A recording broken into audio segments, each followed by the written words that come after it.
muestran. Bueno, mañana le podrás preguntar al profe Palmisano cómo es el tema de la muestra y todo eso. A usted fue mal. Bueno, de todas formas, sabiendo cuáles son las respuestas correctas, podrás ver cuáles marcaste vos. Entiendo yo. Mañana todas esas dudas las van a poder ver. No están todas las notas cargadas. Estén tranquilos porque no están todavía todas las notas cargadas. Estamos en el proceso de carga.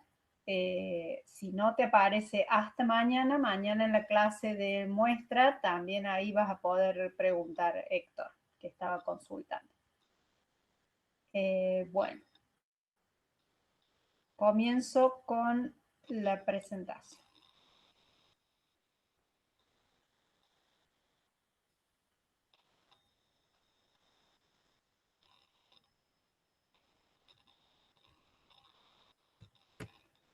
Hoy tenemos para ver bienes de uso. ¿Se ve bien ahí, chicos, la pantalla compartida?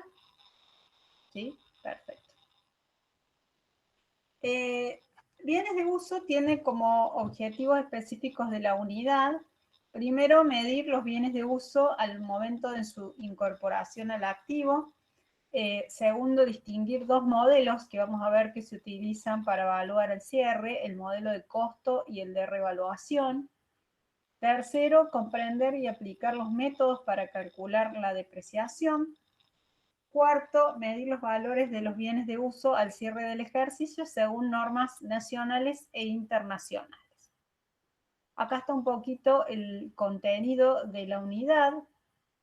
Lo vamos a ir viendo en ese orden: reconocimiento, medición en el momento de incorporación al activo, ya sea si son bienes adquiridos o construidos, cómo se compone el costo, si son bienes incorporados por trueque. Después, los costos posteriores al momento de incorporar el activo, qué diferencia hay entre mejoras, reemplazos de partes, mantenimiento, reparaciones.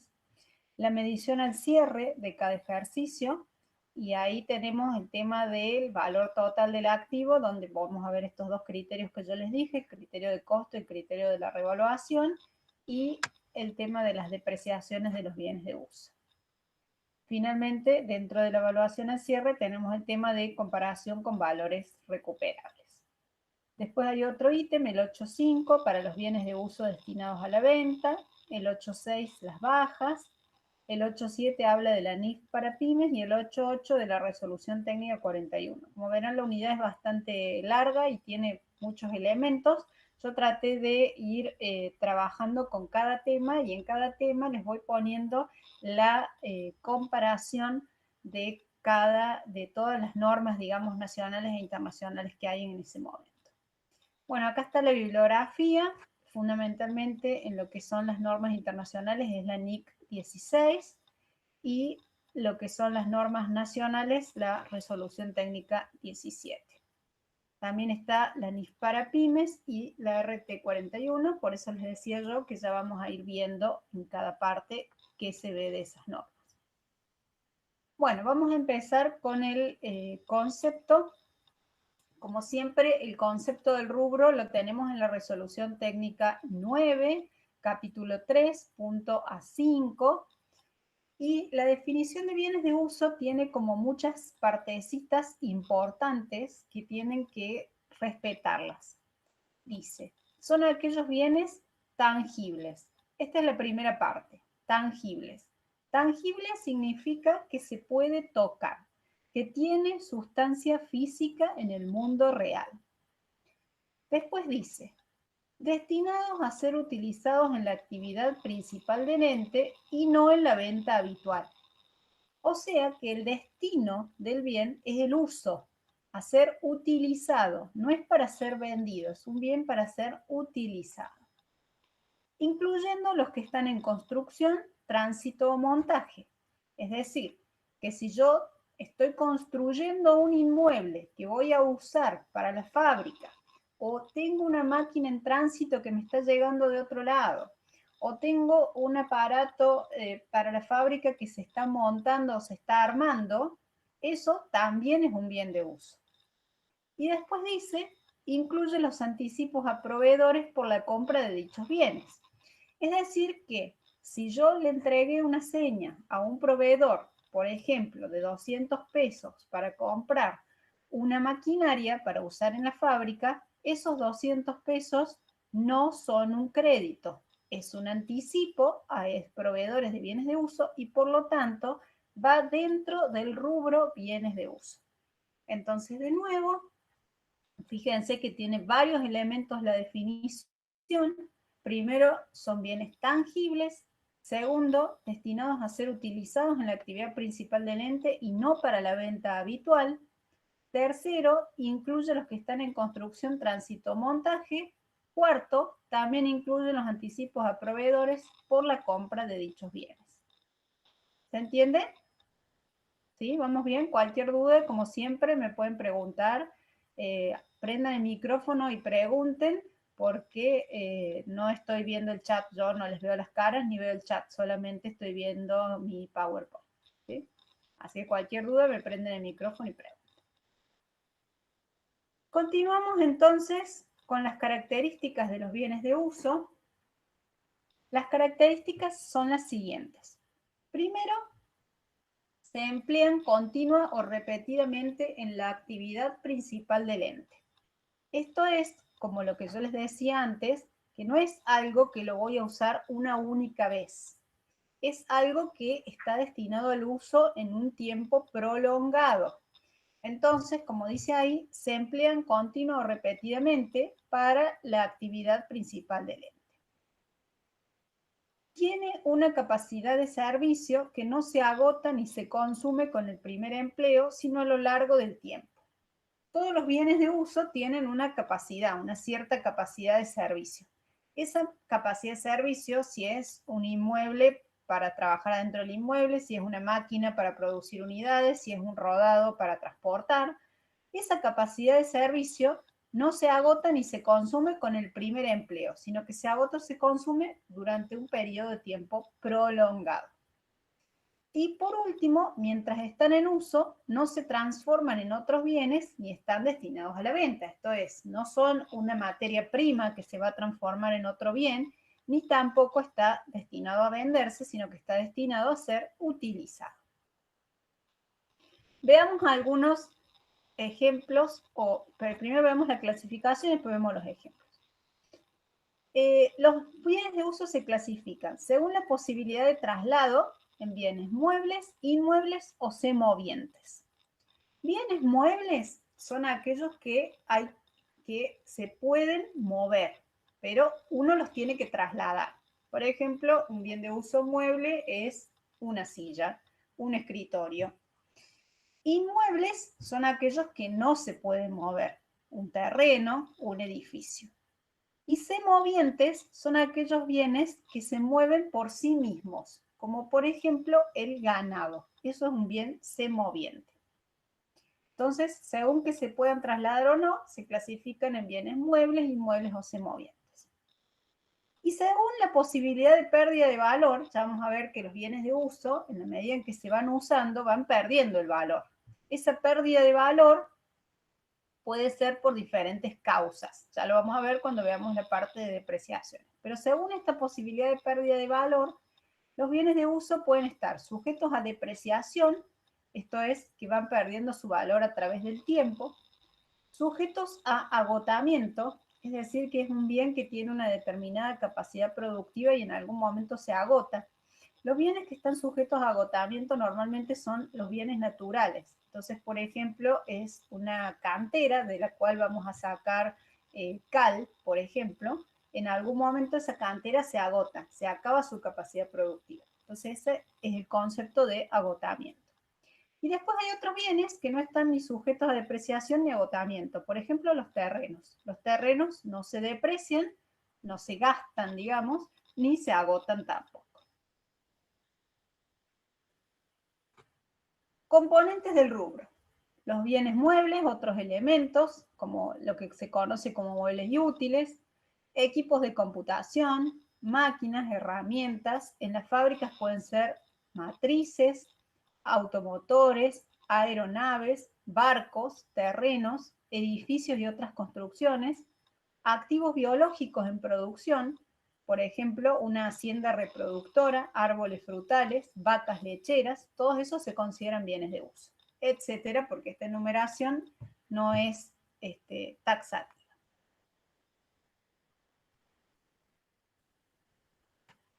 ¿Hasta acá dudas? Esta es la primera parte que hemos visto: concepto, clasificación, componentes. ¿Alguna duda? ¿Vamos bien? ¿Se escucha bien? Se escucha bien, profe. Bueno, seguimos entonces. Vamos a ver ahora qué pasa con las erogaciones que están vinculadas con el rubro y que son posteriores al momento de la compra. Estas erogaciones, esto es muy importante, este tema es muy importante y es importante que ustedes, digamos, distingan entre estos tres tipos de erogaciones, que son, como ven ahí en la pantalla, mejoras, gastos de mantenimiento y reparaciones. Las mejoras son las erogaciones que aumentan la capacidad de servicio del bien. Pueden o no aumentar la vida útil o la productividad o las dos. No necesariamente tiene que aumentar la vida útil, lo que tiene que aumentar es la capacidad de servicio del bien. Un ejemplo de mejora, si nosotros tenemos una camioneta con la cual hacemos reparto, por ejemplo en nuestra empresa hacemos delivery, tenemos una camioneta. Un ejemplo de una mejora es si nosotros tenemos la camioneta atrás descubierta y le ponemos una cúpula.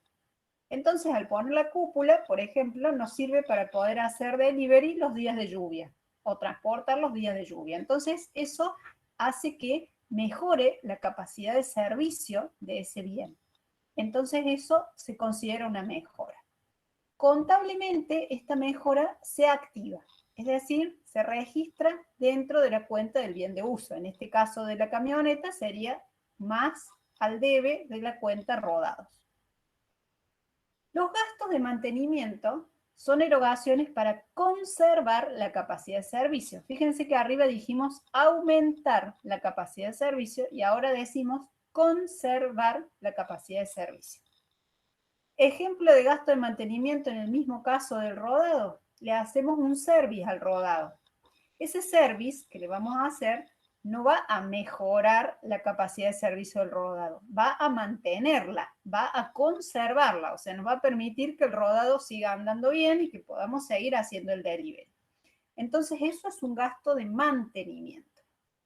A diferencia del anterior, contablemente, este gasto sí se registra como gasto. Entonces, en el ejemplo anterior de la mejora, haríamos rodados a caja. Acá haríamos gastos de mantenimiento a caja. Y el tercer concepto son las reparaciones. Se refiere a aquellas erogaciones que se usan para restablecer o recuperar una capacidad de servicio que se ha perdido. Volviendo al ejemplo del rodado, si el rodado lo chocamos y tenemos que recuperar esa capacidad de servicio porque el bien como está no sirve, hay que repararlo, eso es un gasto de reparación. El tratamiento contable también es resultado del ejercicio, en este caso sería una pérdida. Esa pérdida nosotros la vamos a registrar dentro del resultado del ejercicio, entonces haríamos reparaciones, que es una cuenta de pérdida, a caja, ¿sí?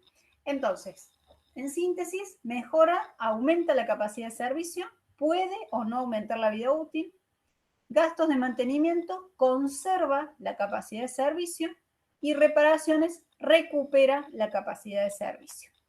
Este tema de las mejoras normalmente lo solemos evaluar bastante. Ya vamos a ver si logramos llegar hoy con un ejercicio. Quiero saber si se entienden bien los tres conceptos, chicos. ¿Sí? Sí, profe. ¿Se entiende bien la diferencia? Sí, gracias. Sí. Bien.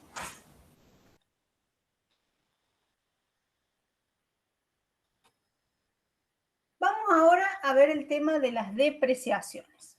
¿Qué es la depreciación? Profe, sí. Disculpe que la corte. Hay una compañera preguntó en el grupo, en el chat, ¿cómo se registra el último erogación? Bien, bien, bien. Avísenmelo del chat porque yo no lo leo. Gracias. se registran reparaciones a caja o pérdida por reparaciones a caja. ¿Sí? También es un gasto, digamos, un resultado. La diferencia es que el de conservación es, digamos, por su naturaleza más bien un gasto, y la reparación es por su naturaleza más bien una pérdida, pero las dos son cuentas de resultado negativo y hay que registrar un gasto a caja. La diferencia importante es con la mejora, que en la mejora vamos a usar la cuenta del bien de uso, o sea, vamos a usar rodados a caja, o muebles y útiles a caja, o herramientas a caja. ¿Sí? Perfecto. Gracias, Antonella, y gracias por avisar. Prendan el micrófono si me quieren preguntar algo de nuevo, porque yo estoy viendo el PowerPoint, no me molesta para nada que me interrumpan todas las veces que haga falta. Pasa que yo no puedo ver el chat al mismo tiempo que estoy compartiendo el PowerPoint. Pasamos entonces a las depreciaciones.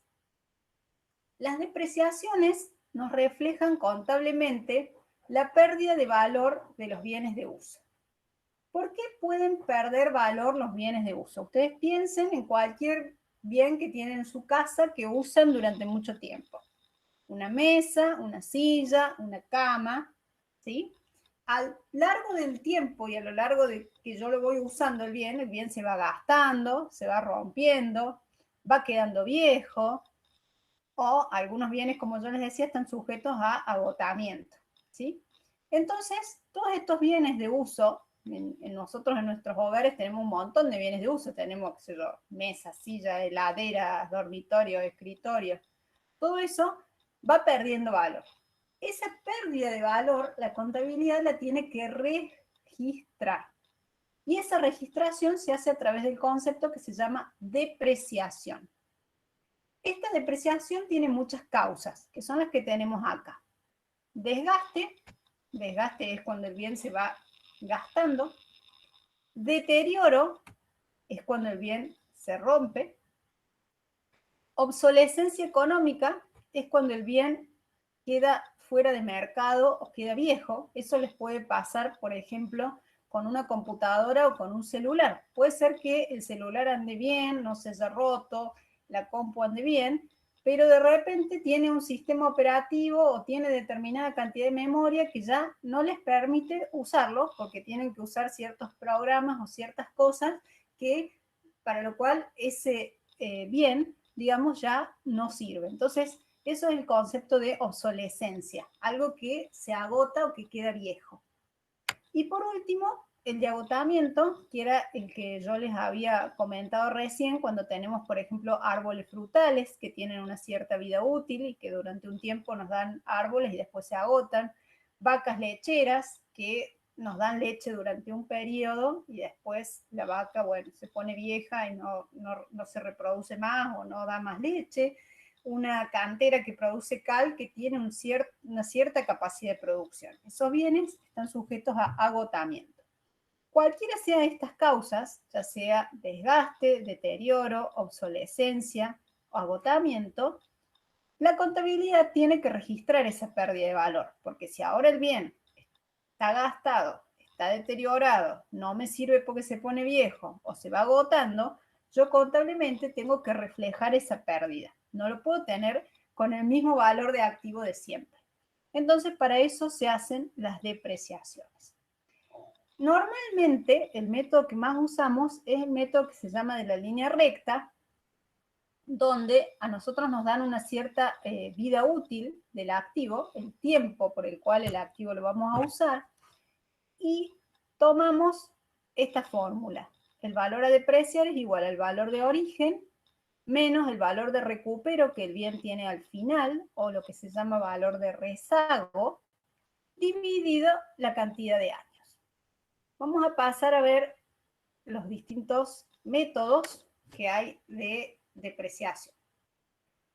Algunos están basados en la producción total estimada, ya sea por las unidades producidas o por el método de las horas trabajadas. Estos métodos, basados en la producción total, trabajan con una regla de 3. Es decir, si yo tenía una máquina que vale 1.000 pesos y me iba a producir 100 unidades y ahora este año produjo 20, la deprecio el 20%. si yo tenía una determinada maquinaria que está pensada para trabajar 1000 horas y este año trabajó 100 horas, la deprecio el 10%. Es decir, siempre es proporcional a la producción que hagamos. Y los que están basados en la duración estimada de la vida útil, que son un poquito más complejos, los vamos a ver en un Excel que yo les subí, que se llama Ejemplos de Depreciación, donde ustedes van a poder ver las fórmulas. Si abren el Excel, van a poder ver las fórmulas. Suponiendo que tenemos un bien que tiene un valor de origen de 10.000 y un valor de rezago de 1000, recuerden que el valor de rezago es el valor que le queda al bien al final de la vida útil. Y una vida útil de 5 años. El método de la línea recta es el más simple de todos. Fíjense que acá está la fórmula. Dice C1, 10.000, menos C2, 1000, dividido C3, 5. Y todos los años es igual. Se llama línea recta porque es un método que amortiza o deprecia durante todo el periodo de la vida útil por el mismo valor. Entonces, en este caso haríamos 10.000 menos 1000, valor de origen menos valor de rezago, dividido la cantidad de años de vida útil. Y todos los años depreciaríamos 1800. Si yo sumo esto, ¿cuánto me tiene que dar? ¿Qué les parece?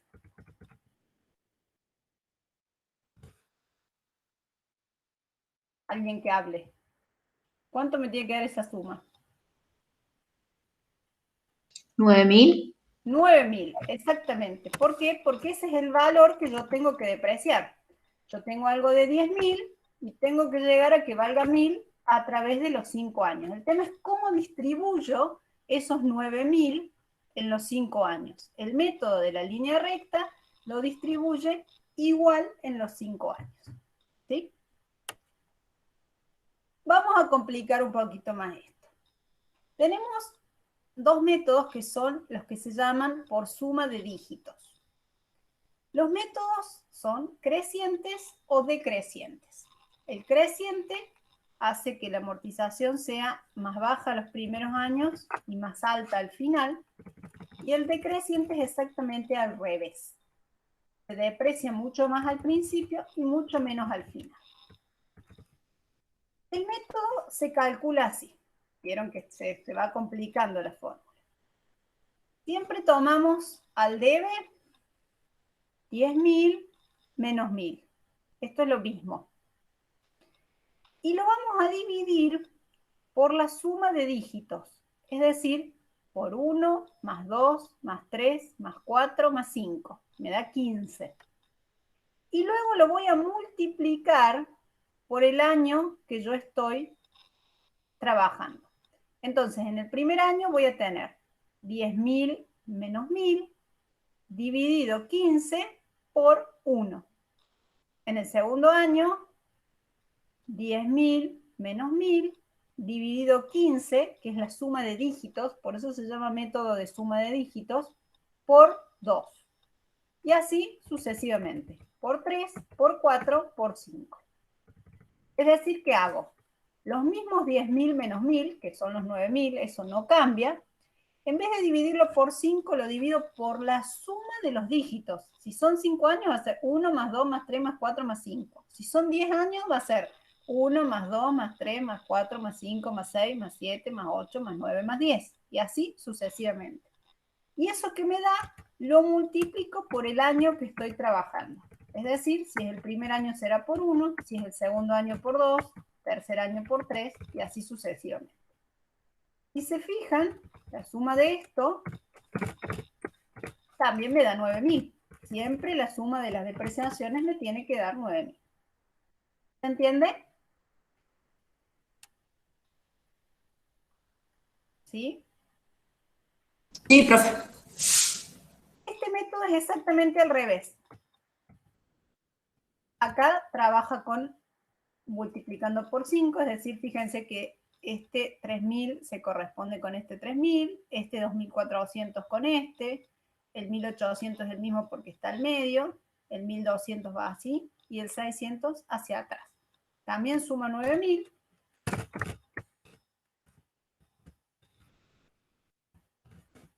y es un método decreciente. ¿Qué ventaja tienen estos métodos crecientes o decrecientes?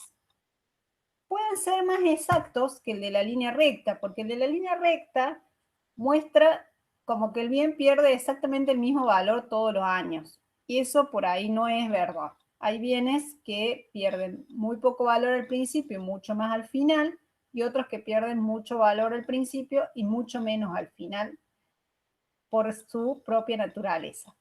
Entonces, los métodos crecientes y decrecientes tienen como ventaja que muestran cómo se va perdiendo realmente el valor del bien, con la desventaja de que son métodos un poquito más complicados en su cálculo. La ventaja que tiene el método de la línea recta es que es más simple de calcular. Profe, sí. Un ejemplo de qué bienes podrían utilizar estos métodos.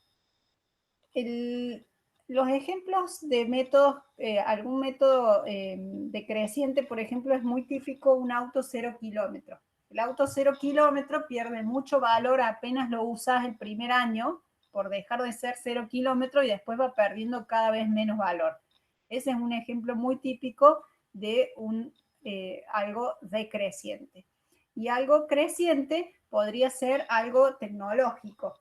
Por ejemplo, una computadora que durante los primeros años se mantiene, digamos, dentro de lo que es la tecnología del mercado y a medida que pasa el tiempo cada vez pierde más valor porque va quedando obsoleta. Entonces tiene una amortización creciente.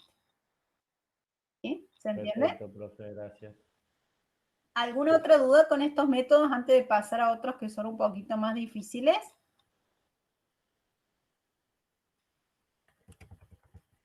Vamos a este que se llama decreciente como porcentaje de valor residual. Este método lo que hace primero es calcular una tasa de depreciación, que ahí tienen la fórmula, que es 1 menos el valor de rezago dividido el costo del activo, elevado a la 1 dividido n. N es la cantidad de años de vida útil. Entonces, si vamos a la fórmula, vemos que la fórmula es 1 menos C2, que son los 1000, dividido C1, 1000, elevado a la 1, dividido 5, ¿sí? 1 menos 1000, dividido 10.000, elevado a la 1 sobre 5. Eso me permite obtener una tasa de depreciación. ¿Sobre qué vamos a aplicar esta tasa de depreciación? Como dice acá el nombre del método, sobre el valor residual. Y ahí vamos a otro concepto que suena parecido a valor de rezago, pero no lo es. Yo recién les dije, el valor de rezago es el valor que tiene el bien al final de la vida útil. El valor residual es el valor de origen del bien menos sus depreciaciones acumuladas, ¿sí? Entonces, acá vayan anotando estos conceptos. Valor de rezago es uno y valor residual es otra cosa muy distinta. Ojo, porque suelen confundírselos. Suena parecido, pero son muy diferentes. Valor de rezago es el valor que tiene el bien al final de su vida útil. Valor residual es el valor de origen del bien menos su depreciación acumulada. Entonces, lo que hacemos ahora simplemente es multiplicar esta tasa por el valor residual del bien. El primer año el bien no ha sido amortizado, por lo tanto, el valor de origen del bien coincide con su valor residual. Por lo tanto, hacemos la tasa 0,3690 por 10.000. Y me da una amortización del primer año de 3.690. Al año siguiente tengo que aplicar la misma tasa, pero multiplicarla por el valor residual, es decir, 10.000 menos la amortización del primer año, 3.690. Eso me da un segundo año de amortización de 2.329. Si sigo, el tercer año tengo que aplicar la misma tasa por el valor residual. 10.000 menos los 3.600 menos los 2.329. Como el valor residual se va achicando, y yo voy aplicando la misma tasa, el método es decreciente. Cada año me va a dar menos. Entonces, así sucesivamente, les da 3.690, 2.329, 1.469, 927, 585, lo cual, si lo sumo, me da los 9.000 que tengo que depreciar. Entonces, esta es otra forma de distribuir los mismos 9.000 en los 5 años. ¿Se entendió? Sí, profe. ¿Me podría repetir la fórmula que te darla, por favor? Sí, es 1 menos el valor de rezago dividido el costo de activo elevado a la 1 sobre n. Esa es la fórmula de la tasa. Esa tasa la vas a ir multiplicando todos los años por el valor residual del activo. El valor residual del activo es el valor de origen menos la depreciación acumulada. Profe, Perfecto, profe, gracias. Sí, este archivo está sí, subido a la disculpe. plataforma, chicos. Cualquier cosa después ustedes lo pueden bajar y revisar todas las fórmulas bien y todo El, cómo se hacen los cálculos. el costo del activo Sí, vendría a ser el valor de es origen. el valor de origen, sí, exactamente. Ah, listo. Listo, gracias. Sí, es lo mismo. Bien, vamos Hola, a... profe, ¿cómo estamos? ¿Cómo estás? Hola, Nancy, para que ¿Todo vuelva. bien? Pocos presentes por lo que veo. Tenemos, sí, somos 3 profes, son 25. Porque está Apa, Miriam. upa. Bueno, bueno, pudiste, o sea, pudieron avanzar. Qué lástima que perdieron una clase tan linda y tan importante, como viene de uso a los chicos. Bueno, Están descansando del parcial, parece. sí, parece ser que poner una actividad después del parcial, pero no podemos dejar después una semana. Bueno, ¿pudiste dar lo teórico, Eliana? Estoy en eso, Nancy, justamente en la mitad del teórico. Bueno, bueno, yo te escucho, entonces te dejo ver por si necesitabas algo. Venía yo. No, está Sí, todo perfecto, ya les avisé de mañana y les avisé de las notas, está todo de 10. claro. Vamos a arreglar de otra forma lo otro, es que es con lo mío, después ya te digo, porque va Bueno, a ser más fácil por ahora. Después te lo digo en privado. Gracias. bueno, Dale, te sigo. seguimos entonces. Vamos con el método más difícil de todos, que es el método de Ross-Heidecke. Este método lo que hace es calcular una depreciación acumulada. ¿Cómo es la fórmula? Es valor de origen menos valor de rezago multiplicado por el año que estamos depreciando, esa es la A, dividido n, que es la cantidad total de años, más, de nuevo lo mismo, el año dividido n elevado al cuadrado, y todo eso dividido 2. ¿Sí? Es como una fórmula media compleja, digamos. Esto nos da la depreciación acumulada. Fíjense, para el primer año, cómo serían los números. Valor de origen menos valor de rezago es lo mismo que venimos trabajando siempre, 10.000 menos 1.000. Y a esto lo vamos a multiplicar por 1 dividido 5 más 1, porque es el primer año, dividido 5 elevado al cuadrado, y todo eso dividido 2. Eso nos da la depreciación acumulada del primer año. Para el segundo año, la fórmula es exactamente igual, solo que acá en lugar de 1 en la A, vamos a poner 2. Nos quedaría 10.000 menos 1.000 multiplicado por 2 dividido 5 más 2 dividido 5 elevado al cuadrado dividido 2. Y así saco todas las depreciaciones acumuladas hasta el año 5. Obviamente en el año 5 la depreciación acumulada me va a dar 9.000, que es lo que tengo que llegar. Y la depreciación anual la saco por diferencia entre lo que tenemos como acumulado el segundo año y lo que teníamos al primero. Es decir, es 2.520 menos 1.080 me da 1.440. Después, 4.320 menos 2.520 nos da 1.800. 6.480 menos esto nos da 2.160 y 9.000 menos 6.480, 2.520. Es decir, este método es otra forma de distribuir los 9.000 de manera creciente. ¿Sí?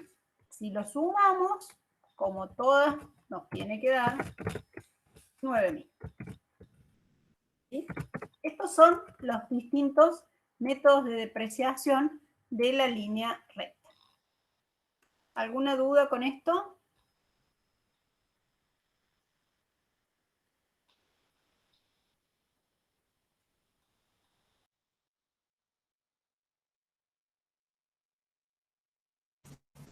No, profe, hasta ahí vamos bien.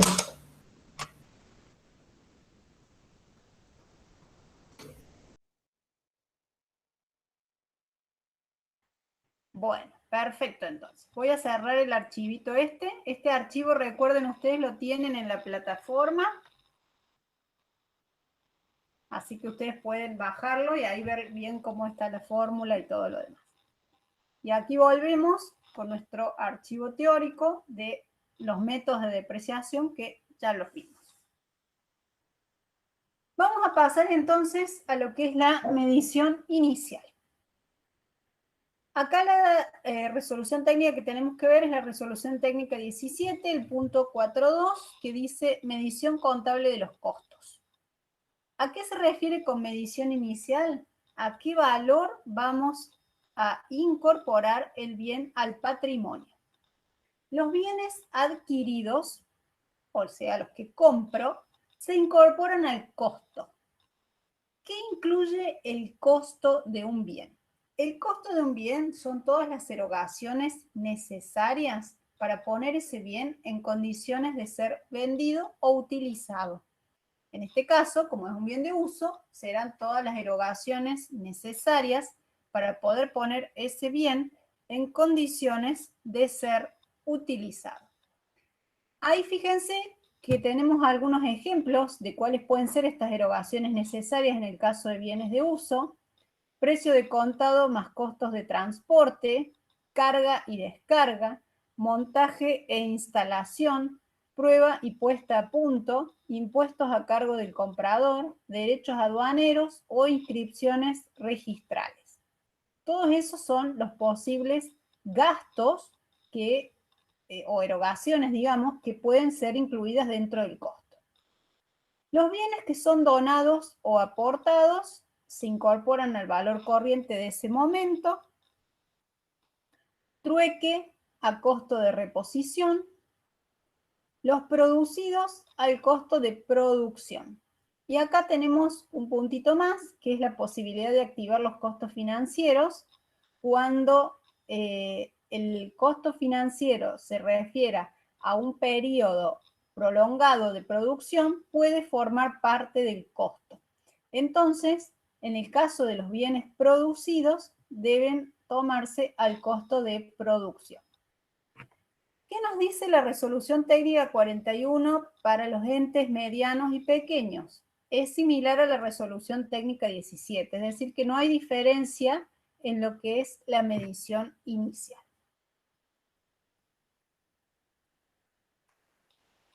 ¿Qué nos dicen las normas internacionales sobre medición inicial? La NIC 16 nos dice que debe tomarse al costo si es comprado o producido, si es por trueque, a su valor razonable, y que la diferencia entre el precio de contado y el financiado se va a tomar como interés solamente si el plazo de financiación es superior al normal. Es decir, que ahí nos aclara un poquito cuándo podemos tomar algo como costo o no. Y la NIF para pymes directamente nos dice al costo. En todos los casos, posteriormente al reconocimiento inicial, solo reconocemos como activo las mejoras. Esto es lo mismo que habíamos visto antes de la diferencia entre mejoras y gastos. Es decir que prácticamente es muy parecido todos los conceptos para las normas locales o para las normas internacionales, el concepto de costo. ¿Dudas con esto? Profe, ¿podría volver, Sí. porfa? ¿A cuál? Que justo estoy terminando de copiar en esta, en la que le sigue. Está todo en la página subido, chicos, ¿eh? No se Bueno, por copiar, gracias. pero está todo subido a la página. Ya yo le subí antes de la clase de hoy. Bueno, listo, profe, gracias.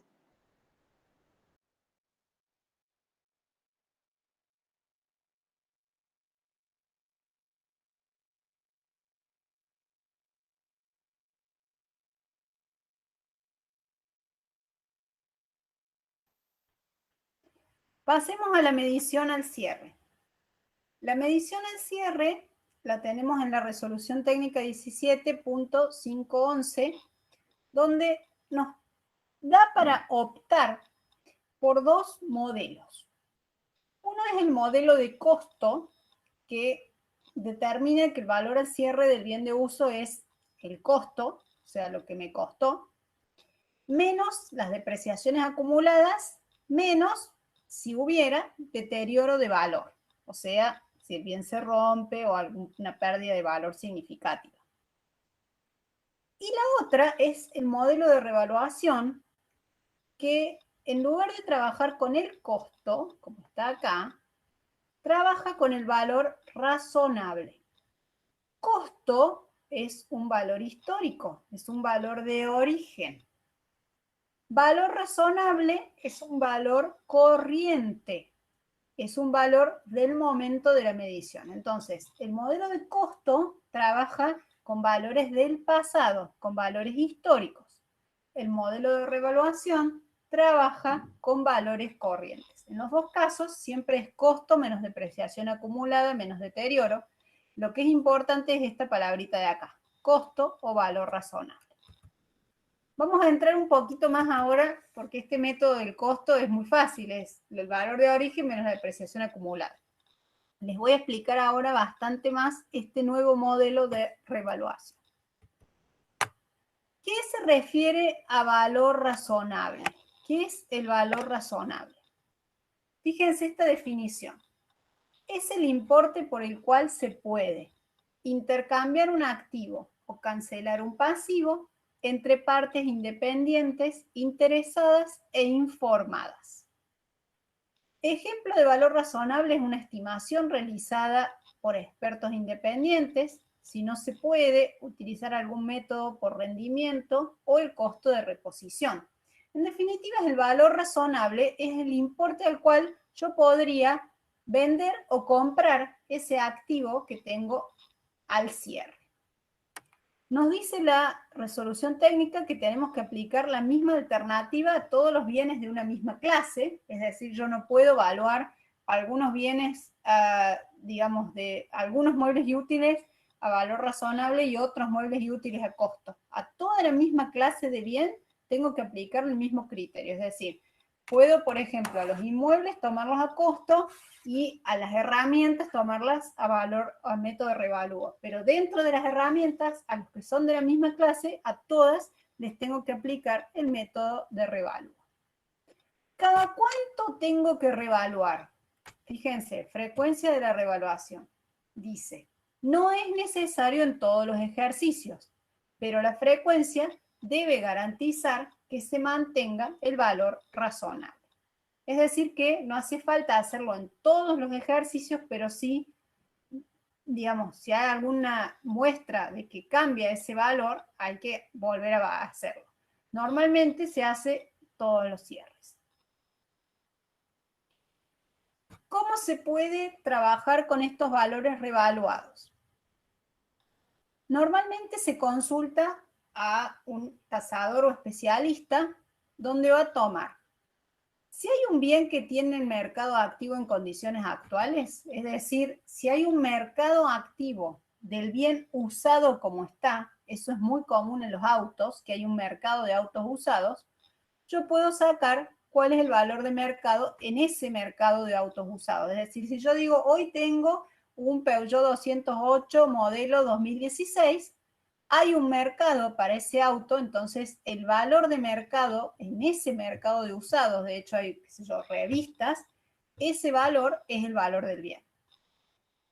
En un cambio, no hay un mercado de usados, por ejemplo, para sillas, escritorios. Entonces, en ese caso, se puede trabajar con esta alternativa. Bienes con mercado activo para bienes nuevos sin uso. Tomo el valor de mercado y le resto las depreciaciones. Si yo voy a tomar un bien nuevo, lo que tengo que hacer para compararlo es decir, bueno, si esto vale un bien nuevo y mi bien ya lo usé 3 años, le resto proporcionalmente una depreciación de 3 años. Y en el caso de que sea un bien que no tenga mercado, no hay forma, no puedo encontrar en ningún lado dónde se vende o dónde se compra ese bien, se toma el valor actual de los flujos de fondos futuros o el costo de reposición menos las depreciaciones acumuladas. Todas estas son formas de calcular ese valor razonable que dijimos más arriba. Como verán, todos son valores corrientes o valores de cierre. ¿Dudas hasta acá?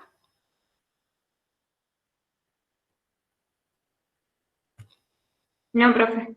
¿Estamos bien? ¿Se va entendiendo? Bien. ¿Qué pasa cuando yo tengo un valor razonable de cierre y antes tenía un valor de costo? Porque puede ser que yo ahora tome un valor razonable, por ejemplo, y me da 10.500 y en mi contabilidad tengo registrado 8.000. Esa diferencia con esa medición previa tiene este tratamiento contable que lo tenemos acá. Si es una diferencia positiva, no vamos a reconocer un resultado por tenencia. Se reconoce un saldo de revalúo dentro del patrimonio neto, excepto que esté revirtiendo una pérdida previa. En ese caso, ahí sí lo vamos a tomar como ganancia. Y en el caso que la diferencia sea negativa, es decir, yo tenía mi bien registrado contablemente por 8.000 y ahora vale 6.000 mi valor corriente. Eso sí es un resultado por tenencia negativo, excepto si está revirtiendo un superávit acumulado, lo disminuye. Es decir que la primera vez, si es positiva, patrimonio neto. Si es negativa, resultado del periodo. La segunda vez hay que ver si está revirtiendo la situación anterior, primero lo revertimos. Revertimos una pérdida o revertimos el superávit. ¿Sí? Lo importante acá es que ustedes sepan que si es positivo, no vamos a registrar un resultado positivo. Se registra dentro del patrimonio neto como resultado diferido. Profe, Sí. en las mediciones del cierre, cuando Sí. hacemos el cierre de ejercicio, ¿se puede hacer, por ejemplo, un año hacerlo con el costo y al siguiente año hacerlo con el valor razonable ese? Revaluado. Tenés Ese. que justificar, porque ese es un cambio en la política contable. Entonces, cuando uno hace un cambio en la política contable, hay que justificar muy bien en notas por qué lo haces. No es que podés hacer un año una cosa y otro año otra, digamos. Tiene que tener toda una justificación de por qué lo haces.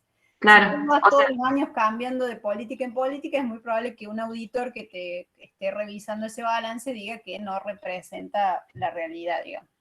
No es que uno puede, digamos, empezar, por ejemplo, a hacerlo con costo y luego el siguiente año cambiarlo y mantenerlo. Podés cambiarlo una vez, digamos, y mantenerlo, pero no podés ir cambiándolo todos los años en función de lo que te conviene, digamos, ¿me entendés? Claro, sí. Bien. Eso sí, se podría cambiar una vez, pero no todos los años, digamos.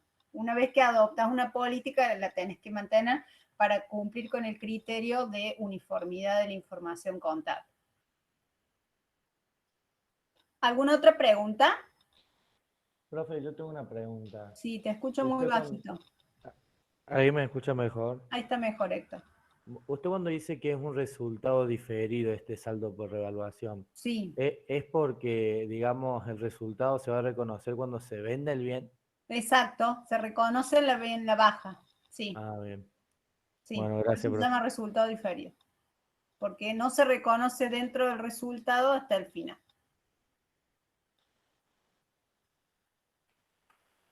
es justo lo que estoy por explicar ahora. Ese superávit acumulado que se produce por el revalúo del bien, que es lo que me preguntaban recién por qué se llama resultado diferido, se puede transferir el resultado no asignado cuando se da de baja el bien o transferir parcialmente a medida que se deprecia. Lo importante es que todas estas transferencias no pasan por el resultado del ejercicio, sino que directamente van a resultados no asignados, ¿sí? Pero por eso se llaman diferidos. Como siempre, la resolución técnica 17 nos habla del tope del valor recuperable. Y este es otro valor con R que ustedes siempre se confunden en las unidades de bienes de uso. Tenemos, ya dijimos, valor de rezago, valor residual y acá hay otro, valor recuperable. Son todos conceptos distintos. Valor recuperable es el tope que establece la resolución técnica 17, que es el mayor entre su valor neto de realización y su valor de uso. Ese es el tope. Si yo me paso ese tope, tengo que reconocer un resultado por tenencia negativa, ¿sí? Esto del valor recuperable opera igual para todos los bienes o para todos los activos. Entonces, tenemos tres conceptos que empiezan con valor re, como digo yo, valor recuperable, valor residual y valor de rezago. Ninguno son lo mismo, ¿eh? Tienen que tener muy claro eso en bienes de uso, siempre se confunden. Y la RT41, que es similar a la resolución técnica 17, también trae los dos modelos. La 41, recuerden, se aplica para los entes medianos y pequeños y también nos trae los dos modelos.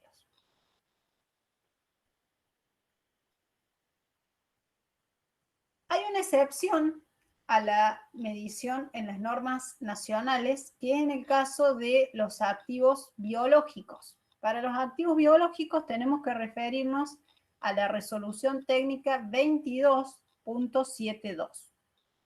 Y acá nos da 4 situaciones, o 3 situaciones y cómo calcular la depreciación en realidad. Primero me dice, si hay un bien para el que existe un mercado activo en su condición actual, ¿se acuerdan lo que yo les decía? Si hay un mercado de usados, acá estamos hablando de activos biológicos, o sea que tendría que ser, por ejemplo, un mercado de hacienda de tantos años de antigüedad. Por ejemplo, vamos a tomar directamente el costo de un bien similar. Si hay bienes para los que existe un mercado activo para bienes similares al inicio de su etapa de producción, vamos a tomar el costo de reposición de ese bien medido en la etapa de inicio y le vamos a restar las depreciaciones. Es decir, si yo solamente tengo cuánto está la hacienda, pero sin haber sido utilizada o sin haber puesto, digamos, la hacienda que nunca pusimos a reproducir, bueno, le sacaré el desgaste que tiene la mía por haber estado en reproducción durante 3 años, por ejemplo. Y para los bienes que no existe un mercado activo, costo de reposición de bienes y servicios necesarios para obtener uno similar.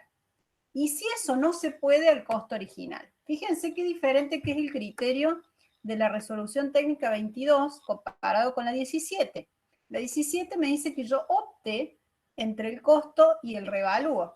La 22 directamente me manda a un valor corriente.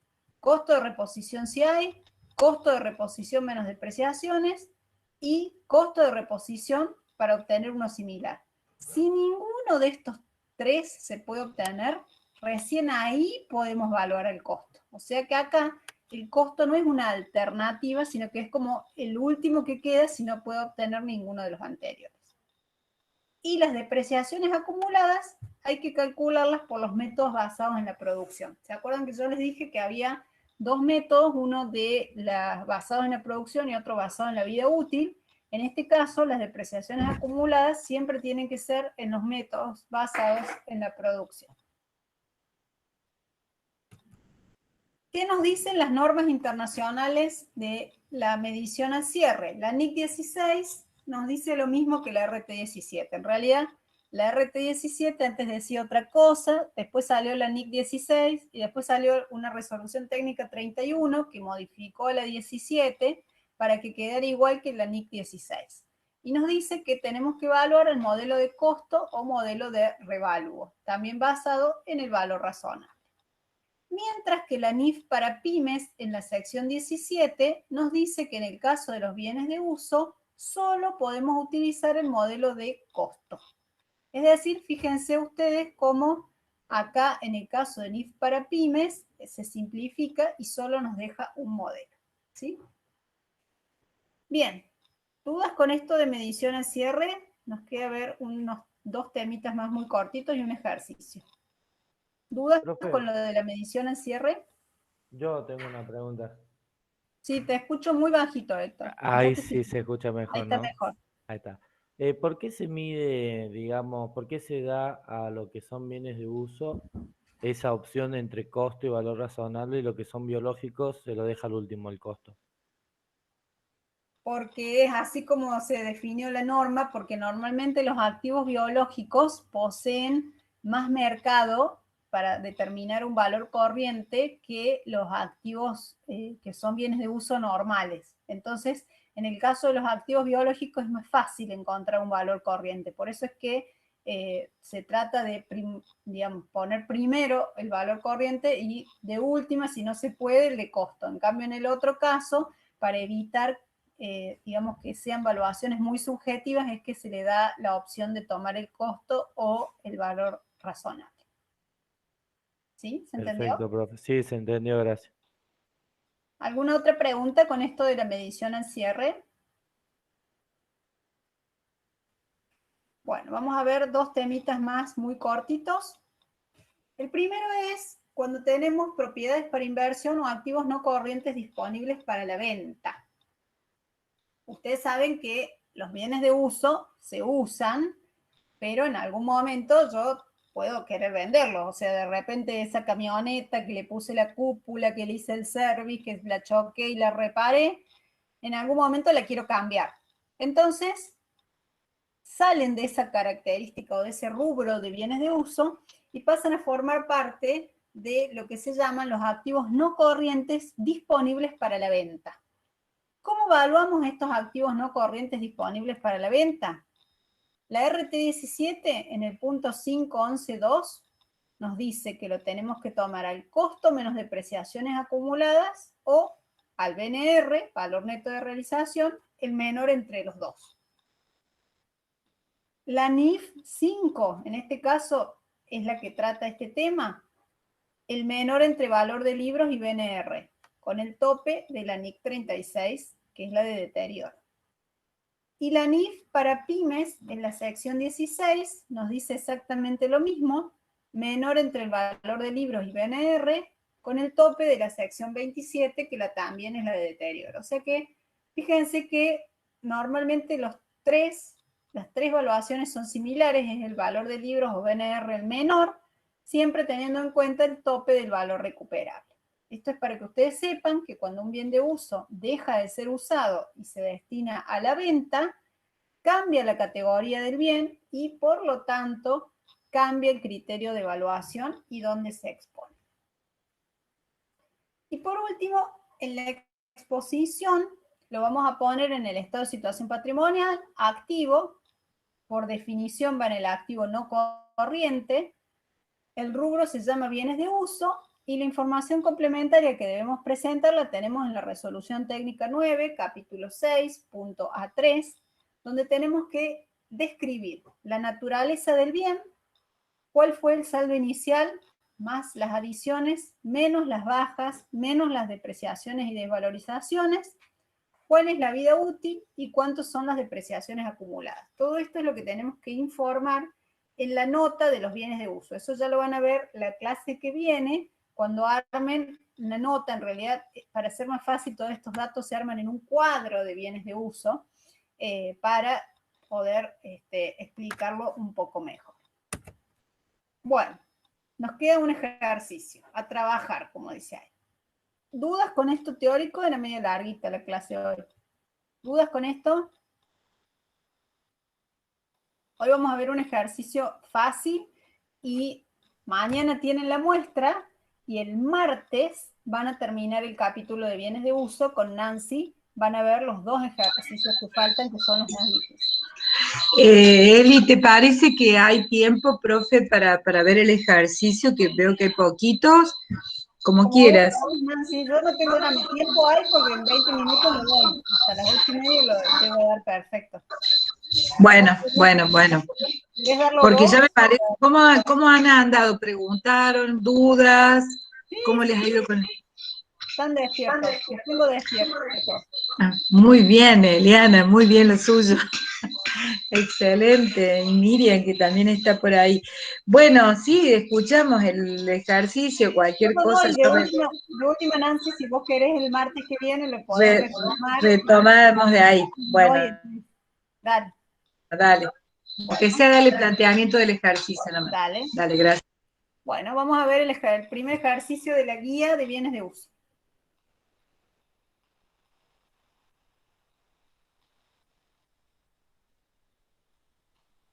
Estoy intentando abrir mi Excel.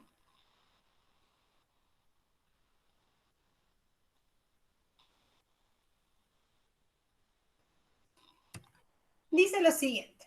El 1 del 2 del año 1 se adquiere una camioneta para el uso del ente en la distribución de sus productos por un precio de 38.000 y se entrega un pagaré de propia firma que incluye además del precio un interés de 4.795. Se paga asimismo con un cheque de propia firma a cargo del Banco Polinesia la suma de 2.000 pesos por la inscripción del vehículo en el registro del automotor. El 31 del 12 se cierra ejercicio económico y se debe depreciar la camioneta a la que se le estima un valor de recupero y una vida útil de 8 años mediante la aplicación de una línea recta. Ahí falta un datito, acá un valor de recupero de 8.000 pesos y una vida útil de 8 años. Ahí está mal tipeado, ahí, fíjense, ahí hay que agregar de 8.000 pesos. El 15 de enero se le agrega a la camioneta una cúpula que permitirá una prestación de mayor calidad, pero sin incrementar la vida útil del vehículo ni modificar su valor de recupero final. Esto implica una erogación de 7.000 que se paga con un cheque a cargo del Banco Polinesia. Me pide que registre las operaciones y cierre de ejercicio 1, determinar el valor del rodado del 31 si se aplica el modelo de costo y el valor recuperable supera la medición primaria, que registre las operaciones y cierre de ejercicio del año 2 y lo mismo para el segundo cierre. Vamos a empezar entonces con el primer registro. Acá tenemos un rodado, como ven acá, que tiene 38.000 pesos de precio de contado, 4.795 de intereses y 2.000 de gastos. ¿Cuál será el valor? ¿Qué les parece? ¿Por qué valor tenemos que incorporar el rodado? Por el precio de contado más los gastos necesarios. Por el precio de contado más los gastos necesarios. En este caso, los gastos necesarios son los de patentamiento, porque los intereses no son gastos necesarios, es porque yo elijo financiar o pagar de una determinada forma u otra el vehículo. Entonces los intereses no forman parte del costo del rodado y los gastos de patentamiento sí forman parte del costo del rodado. Entonces el asiento es como sigue. Fíjense que está acá. Rodados 40.000, que son los 38.000 más los 2.000. Intereses no devengados, 4.195. A documentos varios a pagar, 42.795, que son los 38 más los intereses. Y a Banco Polinesia cuenta corriente 2.000, porque dijimos que los 2.000 se pagaban con un banco, con un cheque de un banco, ¿sí? Entonces, este es el asiento inicial y al cierre tenemos el siguiente cálculo.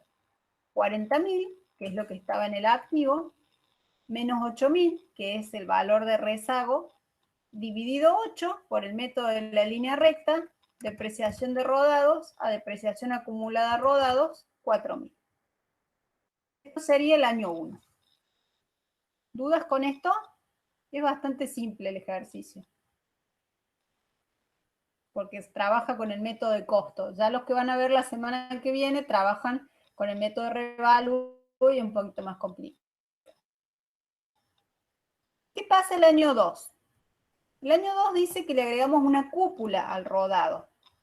Esa cúpula, ¿dentro de qué tipo de erogación entraría? ¿Les parece es mejora, gasto de mantenimiento o gasto de reparación?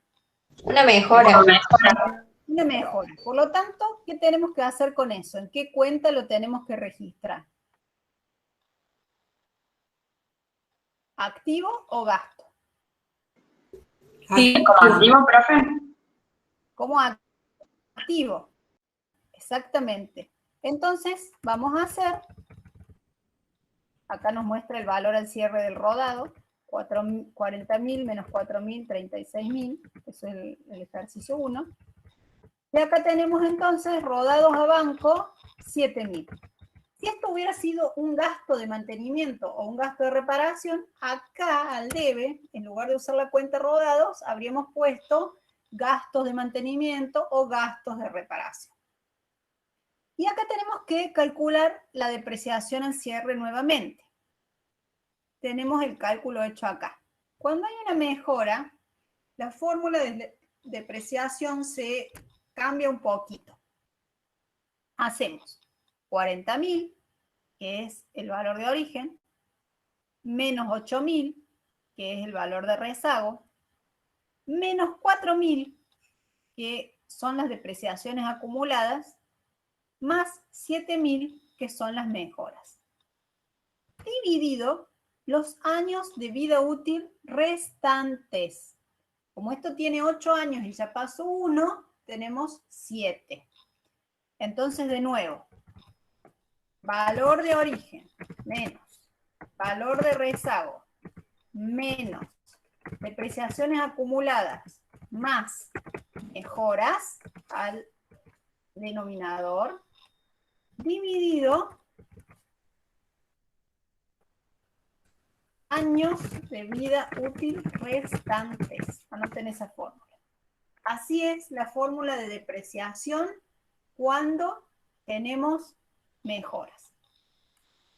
Profe, Sí, ¿qué pasa cuando la mejora agrega años? hay que sumarla abajo. Son los años de vida útil que le quedan. Si tenía 8, pasó 1, le quedan 7, y la mejora le agregó 3 años, abajo pondrías un 10, por ejemplo. Ok. ¿Sí? Son los que le quedan cuando vos estás haciendo el cierre del ejercicio. Con eso, volvemos a hacer el mismo asiento, depreciación de rodados a depreciación acumulada de rodados. Acá están las mayorizaciones. Y el valor al rodado al cierre es 47.000 menos 9.000, 38.000. ¿Sí? Era muy cortito y muy fácil el ejercicio. Lo único que tiene un poquito más complejo es esta fórmula de depreciación en el segundo año, cuando hay mejoras o cambios en la vida útil.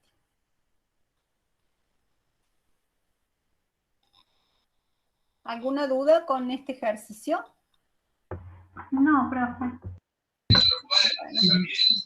Muy claro, Eliana, profesora Werding, perdón. Muy clarito, muy Bueno, me clarito. alegro. No sé si les queda alguna duda. Este ejercicio vos lo podés retomar el martes, Nancy, si querés. Yo creo que lo voy a retomar, Eli, algunas cositas de lo teórico también.